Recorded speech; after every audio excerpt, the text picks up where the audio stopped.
Assalamualaikum warahmatullahi wabarakatuh. Salam sejahtera bagi kita semua. Shalom, Om Swastiastu, Namo Buddhaya, salam kebajikan. Selamat pagi kepada Dewan Juri yang terhormat dan kepada saudara sekalian. Perkenalkan, nama saya Sandra Hanan dari SMA Negeri 19 Jakarta.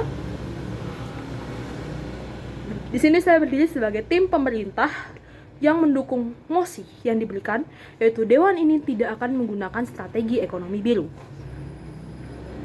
Sebelumnya izinkan saya untuk menyampaikan definisi dari strategi ekonomi biru.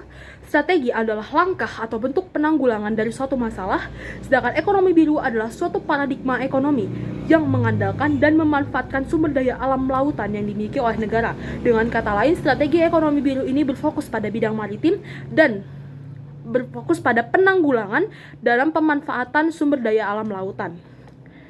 Ekonomi biru ini muncul dari krisis kerusakan lingkungan dalam bidang maritim. Kerusakan ini timbul karena adanya dua faktor, yaitu adanya faktor alam dan juga faktor manusia. Faktor alam sendiri adanya karena perubahan iklim yang menyebabkan beberapa biota laut tidak dapat beradaptasi dengan sempurna sehingga harus punah. Sedangkan untuk faktor manusia adalah karena adanya ulah manusia yang menyebabkan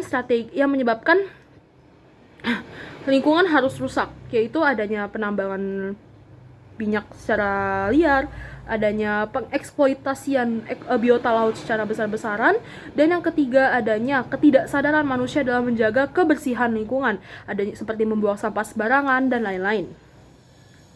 Dan oleh karena itu, ekonomi biru ini muncul dan diharapkan menjadi solusi bagi penanggulangan dalam pemanfaatan sumber daya maritim dan juga untuk pembangunan berkelanjutan dengan kesetaraan.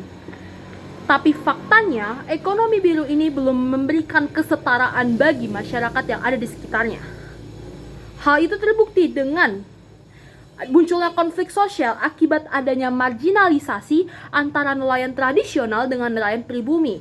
Hal tersebut dapat merugikan karena tidak hanya berdampak bagi lingkungan sekitarnya karena adanya konflik tersebut, tapi juga dapat berdampak pada ketidakseimbangan ekonomi di Indonesia.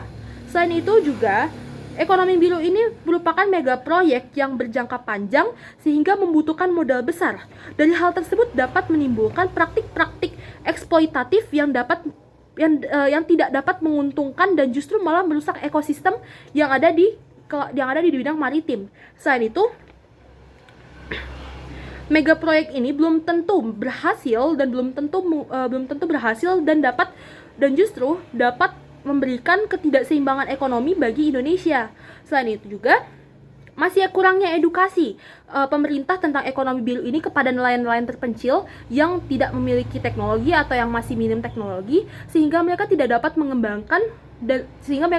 mengerti dan tidak dapat mengembangkan maksud dari ekonomi biru tersebut. Jadi, menurut saya, langkah yang bisa dilakukan oleh pemerintah untuk menggali dan mengembangkan potensi maritim yang ada di Indonesia adalah yang pertama, membuat undang-undang kelautan yang mengatur pengelolaan, pemberdayaan, dan pemanfaatan, serta bergerak dan berfokus pada ekosistem kelautan. Selain itu, yang kedua, pemerintah diharapkan untuk mengeluarkan aturan larangan marginalisasi kepada nelayan tradisional ataupun antara nelayan tradisional dan nelayan pribumi, dengan maksud untuk menjaga kondisi sosial tetap baik dan tidak ada yang dirugikan satu sama lain. Demikian yang bisa saya sampaikan. Sekali lagi saya mendukung mosi yang diberikan bahwa Dewan ini tidak akan menggunakan strategi ekonomi biru. Sekurang lebihnya mohon dimaafkan. Terima kasih.